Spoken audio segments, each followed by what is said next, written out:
नमस्ते, welcome to my YouTube channel. तो आज मैं आपके लिए लेकर आई हूँ हलवाई स्टाइल गुजिया की रेसिपी।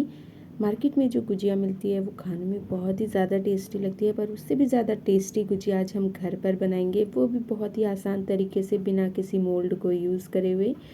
तो चलिए इसे बनाना स्टार्ट करते हैं। तो सबसे पहले हम बनाएंगे खोआ, क्योंकि है ना उस गुजिया में होती है खोए की स्टफिंग। तो यहाँ पर है ना मैंने एक कढ़ाई के अंदर है ना 1 कप दूध डाल दिया है। दूध को हमें ना 3 से 4 मिनट तक है ना अच्छी तरह से पकाना है। आप देखेंगे ना दूध इस तरह से थोड़ा गाढ़ा होने लग जाएगा। उसके बाद है ना मैं इसके अंदर डाल दूंगी 1 कप मिल्क पाउडर। तो यहाँ पर मैं इंस्टेंट खोआ बना रही हूँ। आप सिर्फ है ना दूध से भी है ना खोआ बना सकते हैं, मिल्क पाउडर को यूज़ करे बिना, या फिर आप मार्केट से भी खोआ परचेज़ कर सकते हैं। तो बस मिल्क पाउडर डालने के बाद इसे अच्छी तरह से मिला के 1 से 2 मिनट तक हम भूनेंगे। दूध अच्छी तरह से आप देखेंगे ना इस तरह से ड्राई होने लग जाएगा, तो हम गैस की फ्लेम ऑफ कर देंगे। और गैस की फ्लेम ऑफ करने के बाद भी है ना इसे 1 से 2 मिनट तक हमें चलाना है, ताकि ये बर्तन के ना लगे। और फिर इसे ठंडा होने के लिए हमें रख देना है। तो ये देखिए खोआ अच्छी तरह से ना ठंडा हो चुका है। तो इसी तरह से बस इसे हमें थोड़ा सा ठंडा कर लेना है। फिर मैं इसके अंदर डाल दूँगी 1 कप नारियल का बुरादा। तो यहाँ पर मैंने ना 1 कप ही नारियल का भी बुरादा लिया है, वो डाल दूँगी। फिर बादाम डालूँगी, कटे हुए बादाम। तो यहाँ पे मैंने 20 बादाम को ना अच्छी तरह से काट के इसमें डाल दिया है। फिर ये लिया है मैंने किशमिश। तो आपको जो भी ड्राई फ्रूट्स पसंद है ना आप वो डाल सकते हैं। 2 चम्मच भर के मैं इसके अंदर डाल दूँगी ना पिसी हुई चीनी, या फिर बूरा जो भी आप यूज़ करते हैं ना वो डाल दें। मैंने पिसी हुई चीनी डाली है। और फिर फ्लेवर के लिए इसके अंदर मैं डाल दूँगी इलायची पाउडर। तो यहाँ पर है ना मैंने 1 चम्मच इलायची पाउडर डाल दिया है। और ये सारी चीज़ें डालने के बाद ना इसे अच्छी तरह से मिला लेंगे।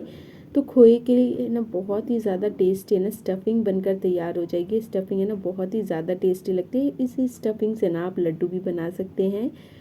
तो ये देखिए स्टफिंग तो बनकर तैयार हो गई है। तो चलिए खोए के लिए ना अब डो बना के तैयार करते हैं मैदे का। तो इस तरह की स्टफिंग है ना हमें बना लेनी है, और बहुत ही जल्दी स्टफिंग बन जाती है। आप मार्केट से खोआ लेकर भी इसी प्रोसेस को फॉलो करके इसी तरह से स्टफिंग बना सकते हैं। अब मैं एक बाउल के अंदर डाल दूंगी 500 ग्राम मैदा। तो जितनी हमने ना खोए की स्टफिंग बनाई है ना उसके लिए सफिशिएंट है 500 ग्राम मैदा। अब मैं इसके अंदर डाल दूंगी 50 ग्राम घी। तो यानी 500 ग्राम मैदा में ना हमें 50 ग्राम घी डालना है, और घी को मैंने मेल्ट करके डाला है। अगर आप क्वांटिटी ज़्यादा ले रहे हैं, 1 kg मैदा ले रहे हैं, तो उसमें 100 ग्राम ही घी डालें।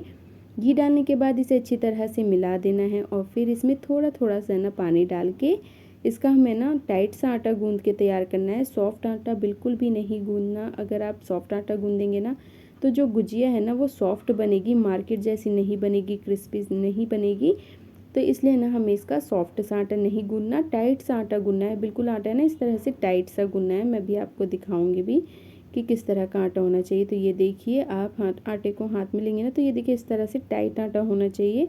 जिस तरह से हम मट्ठी वगैरह बनाते हैं ना और उसका टाइट आटा गूंदते हैं, वैसा ही आटा इसका भी हमें गूंद के तैयार करना है। अब मैं इसे ढककर है ना 15 मिनट के लिए रख दूंगी। अब मैं गुजिया के लिए ना चाशनी बना लूँगी। तो इसके लिए मैं एक पैन के अंदर डाल दूँगी 2 कप चीनी और उसका हाफ यानी 1 कप पानी। अगर आप ज़्यादा चाशनी बना रहे हैं तो जितनी क्वांटिटी आप चीनी की लेना उसी की हाफ क्वांटिटी पानी की लेनी है। और अब मैं गैस की फ्लेम ऑन करके चाशनी बनने के लिए रख दूँगी। तो जो गुजिया के लिए हम चाशनी बनाते हैं ना वो बस है ना चिपचिपी सी चाशनी होती है, यानी आधी तार की चाशनी हम बनाते हैं। इसके अंदर है ना फ्लेवर के लिए मैं डाल दूँगी इलायची। यहाँ पे मैंने ना 2 इलायची को है ना अच्छी तरह से क्रश करके डाल दिया है। आप इसमें रोज़ वाटर या फिर केवड़ा वाटर भी डाल सकते हैं। जो भी फ्लेवर है ना आपको पसंद है वो इसके अंदर डाल सकते हैं। और चाशनी में ना अच्छी तरह से है ना इस तरह से जब उबाल आने लग जाए उसके बाद आप इसे चेक कर सकते हैं। आप इसे उंगलियों में ना थोड़ी सी चाशनी लेके इस तरह से चेक कर सकते हैं। हाफ तार की चाशनी हो या फिर चिपचिपी सी चाशनी, ऐसे ही चाशनी हमें बनाकर तैयार करनी है। अब मैं गैस की फ्लेम कर दूंगी ऑफ, और चाशनी में डाल दूंगी थोड़े से केसर। तो केसर है ना टोटली ऑप्शनल है, आप इसे स्किप भी कर सकते हैं। केसर डालने के बाद इसे अच्छी तरह से मिला के और मैं चाशनी को रख दूंगी अब साइड में, क्योंकि चाशनी तो बनकर हो गई है तैयार। अब गुजिया की स्टफिंग कैसे करनी है वो मैं आपको बताती हूँ। तो ये हमने जो मैदा का डो बना के तैयार किया है इसे ना एक बार हाथों से अच्छी तरह से मसल लेंगे, और उसके बाद है ना इसकी हमें छोटी छोटी सी लोई बना लेनी है। तो जितनी बड़ी आप गुजिया बनाना चाहते हैं ना उतनी बड़ी आप लोई ले ले। जो आप मोल्ड में गुजिया बनाते हैं ना आपने देखा होगा वो बिल्कुल छोटी छोटी सी गुजिया बनती है, और है ना बिल्कुल परफेक्ट शेप भी नहीं आता उससे। पर जो आज हम हाथों से बनाएंगे ना गुजिया, वो बिल्कुल मार्केट जैसी गुजिया बनेगी और बहुत ही ज़्यादा टेस्टी बनेगी। तो ये देखिए मैंने एक छोटी सी लोई ले ली है और इसके ना मैं एक छोटी सी रोटी बना लूँगी। जितनी बड़ी पूरी के लिए हम रोटी बनाते हैं ना, उतनी बड़ी रोटी हमें ना इसकी बेल लेनी है। तो इस साइज़ के ना मैं एक और रोटी बना लूँगी। उसके बाद मैं आपको बताऊँगी कि इसकी स्टफिंग कैसे करनी है। तो अगर आपके फैमिली में ना ज़्यादा लोग हैं ना, तो आप उनकी हेल्प लेके फटाफट से इस तरह की पूरी जितनी बड़ी है ना रोटी बनाकर तैयार कर लें। अब मैंने एक कटोरी के अंदर है ना पानी लिया है। अब क्या करना है कि जो हमने रोटी बनाई है ना, इसके सारी साइड पे ना हमें पानी लगा देना है अच्छी तरह से, और बीच में ना इसकी स्टफिंग डालनी है। तो आप क्या करें कि कोई भी चम्मच ले लें और उससे है ना बराबर बराबर स्टफिंग है ना सब गुजिया के अंदर है ना सबकी स्टफिंग करें। अब देखिए इसे मैंने इस तरह से फ़ोल्ड कर दिया है, हाफ़ फ़ोल्ड, और है ना इसे अच्छी तरह से चिपका देना है अंगूठे से, उंगलियों से प्रेस करते हुए, और इसकी एक साइड लेनी है, उसको फ़ोल्ड कर देना है और उसी के ऊपर है ना बाकी साइड को ना इस तरह से फ़ोल्ड करते रहना है। तो आप ये देखेंगे कि मैं किस तरह से फ़ोल्ड कर रही हूँ। इसी तरह से ना हमें सारी साइड को फ़ोल्ड करना है, और जो कोने वाली साइड लास्ट वाली बच जाए उसको आगे वाली साइड से थोड़ा सा मिला देना है। तो ये देखिए एक गुजिया तो बनकर तैयार हो गई है। मैं एक और गुजिया आपको बना के दिखा देती हूँ। तो पहले है ना रोटी के सारी साइड पे अच्छी तरह से पानी लगाना है, फिर बीच में इस तरह से स्टफिंग डालनी है। तो स्टफिंग को हमें गोल करके नहीं डालना, इस तरह से डालना है, और फिर इसे हाफ फोल्ड कर देना है और अच्छी तरह से उंगलियों से ना इस तरह से चिपका देना है। फिर गुजिया की एक कोने की साइड को हमें लेना है और उसे फोल्ड करना है, और उसी के ऊपर है ना सारी साइड्स को ना हम इस तरह से फोल्ड करते रहेंगे, एक के ऊपर एक हमें ना इस तरह से प्लेटें बनानी है, फोल्ड करते रहना है। और गुजिया का जो दूसरा वाला कोना है ना, उसे भी है ना आगे की साइड इस तरह से थोड़ा सा फोल्ड करके चिपका देना है। तो ये देखिए बिल्कुल हलवाई जैसी गुजिया बनकर तैयार हो गई है। तो आपने देखा बिल्कुल हलवाई है ना ऐसी ही गुजिया बनाते हैं, जो हलवाइयों के पास गुजिया मिलती है उनका शेप बिल्कुल ऐसा ही होता है। तो आप भी अब घर पर है ना बिना मोल्ड यूज़ करे हुए इस तरह की गुजिया बना सकते हैं। तो अब मैं एक और डिज़ाइन आपको बताती हूँ। ऐसी भी गुजिया आपने देखी होगी मार्केट में मिलते हुए। तो यहाँ पर मैंने फिर से ना बिल्कुल छोटी छोटी सी 2 रोटी बना ली है। पहले जो रोटी बनाई थी उससे भी छोटी 2 रोटी बनाई है, और एक रोटी की सारी साइड पे पानी लगा लिया है और बीच में स्टफिंग डाल दी है, और स्टफिंग डालने के बाद इसे अच्छी तरह से है ना सारी साइड से इस तरह से चिपका दिया है। अब जो हमने पहले प्रोसेस फॉलो किया था ना फोल्ड करने का, एक साइड को हम थोड़ा सा फोल्ड करेंगे और उसी के ऊपर है ना एक के ऊपर एक इस तरह से प्लेटें बनाते हुए फोल्ड करनी है। तो ये देखिए एक डिज़ाइन ये बनकर तैयार हो गया। ये भी बहुत ही ज़्यादा अच्छा लगता है देखने में। तो आप इस डिज़ाइन की भी गुजिया बना सकते हैं। तो ये 2 डिज़ाइन की गुजिया मैंने बनाकर तैयार कर ली है। तो चलिए अब इसे करेंगे हम फ्राई। तो इसके लिए मैंने पहले से ही घी गर्म होने के लिए रख दिया है। आप घी की जगह ऑयल भी डाल सकते हैं।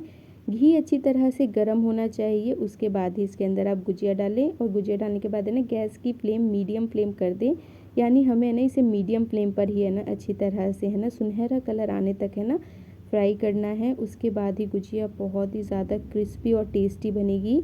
तो इसे आपको है ना मीडियम फ्लेम पर ही अच्छी तरह से है ना इस तरह से सुनहरा कलर आने तक, जैसे समोसों का कलर होता है ना वैसा कलर आने तक है ना इसे हमें फ्राई करना है। तो आप ये देखिए बहुत ही अच्छा सा है ना गुजिया के ऊपर है ना कलर आ गया है, यानी बहुत ही सुनहरे कलर की फ्राई हो गई है। अब मैं इसे है ना डायरेक्ट कढ़ाई में से निकाल के सीधा चाशनी में डाल दूँगी।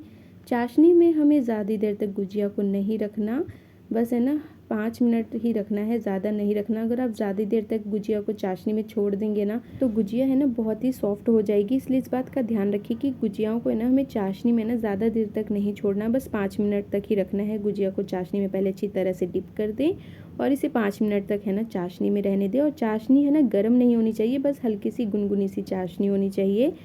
अब मैं ना इसी कढ़ाई के अंदर है ना गुजिया का दूसरा बैच है ना वो भी फ्राई कर लूँगी। तो इसी तरह से इसे भी मैं सुनहरा कलर आने तक फ्राई कर लूँगी। तो आपने देखा कितना आसान है हलवाई जैसी गुजिया बनाना। तो जब तक वाली गुजिया फ्राई हो रही है ना, तो मैंने सोचा क्यों ना इसे ना मैं निकाल दूँ। तो ये देखिए बिल्कुल परफेक्ट गुजिया बनकर तैयार हो गई है, और चाशनी इस पर कितनी अच्छी तरह से लग गई है। तो आपने देखा बिल्कुल परफेक्ट गुजिया आज हमने घर पर ही बनाकर तैयार करी है। बस मैंने जो गोल वाली गुजिया बनाई थी ना, वो ऊपर से थोड़ी सी डार्क फ्राई हो गई, पर वो फिर भी बहुत ही ज़्यादा अच्छी लग रही थी देखने में। तो इसी तरह से मैंने दूसरा बैच भी है ना गुजिया का बनाकर तैयार कर लिया और इसे भी चाशनी में डिप कर दिया। तो ये देखिए बिल्कुल परफेक्ट स्टफिंग वाली गुजिया है ना बनकर तैयार हो गई है। इस तरह की गुजिया अगर आप सारी ट्रिक्स और टिप्स को फॉलो करेंगे ना, तो घर पर ही आप बना लेंगे। आपको है ना होली, दिवाली या किसी भी फेस्टिवल पे ना बाहर से गुजिया लेकर आने की ज़रूरत ही नहीं पड़ेगी, और बहुत ही ज़्यादा टेस्टी बनती है। घर पर भी आप इसी तरह की गुजिया बनाएं। अगर आपको मेरी ये वीडियो अच्छी लगी है तो वीडियो को लाइक, चैनल को सब्सक्राइब करना ना भूलें और बेल आइकन को ज़रूर दबाएं ताकि आने वाली वीडियोस की नोटिफिकेशन आपको सबसे पहले मिले। तो ये देखिए कितनी क्रिस्पी बनी है और अंदर से इसकी खोए की जो स्टफिंग है ना वो बहुत ही ज़्यादा टेस्टी बनी है। अगर आपको मेरी ये गुजिया की रेसिपी अच्छी लगी है तो मुझे कमेंट सेक्शन में बताना ना भूलें।